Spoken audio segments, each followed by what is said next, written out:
แต่มือเฮาอยู่ด้วยกันน้องสำคัญกับอายกว่าไผ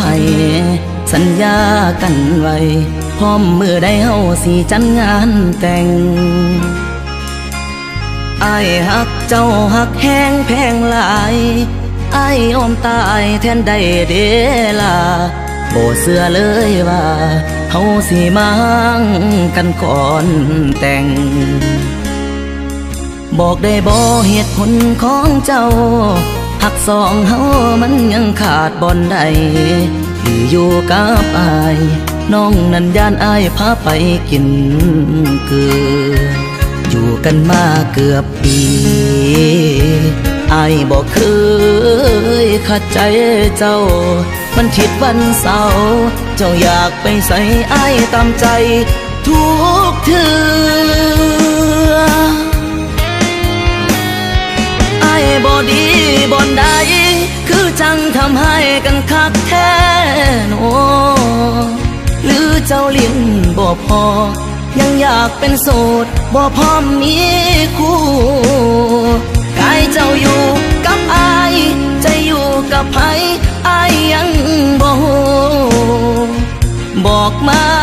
เบิ่งดูสิสานต่อหรือว่าพอสำนีอายสิโทรหาพ่อกับแม่มาซอยแก่กับสิ่งที่เป็นอยู่หากว่าเฮาบ่แม่นเนื้อคู่อายบ่ฝืนใจเจ้าต่อความหักมันบังคับบ่ได้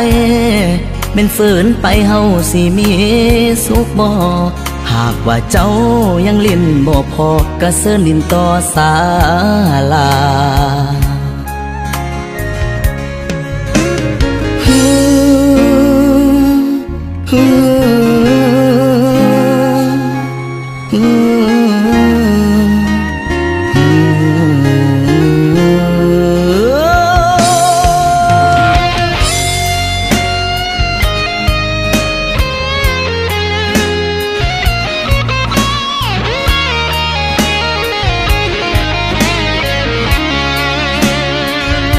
กันมาเกือบปีอายบอกเคยขัดใจเจ้าวันอาทิตย์วันเสาร์เจ้าอยากไปใส่อายตามใจทุกเทื่ออายบ่ดีบ่ใดคือจังทำให้กันคักแท้โนหรือเจ้าเลี้ยงบ่พอยังอยากเป็นโสดบ่พร้อมมีคู่กายเจ้าอยู่กับอายใจอยู่กับไผอายยังบ่ฮู้บอกมาเบิ่งดูสิสานต่อหรือว่าพอสำนีอายสิโทรหาพ่อกับแม่มาซอยแก่กับสิ่งที่เป็นอยู่หากว่าเฮาบ่แม่นเนื้อคู่อายบ่ฝืนใจเจ้าต่อความหักมันบังคับบ่ได้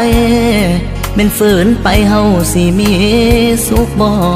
หากว่าเจ้ายังลิ้นบ่พอก็เสิร์นลิ้นต่อศาลาพร้อมยกเลิกสัญญาพร้อมยกเลิกงานแต่ง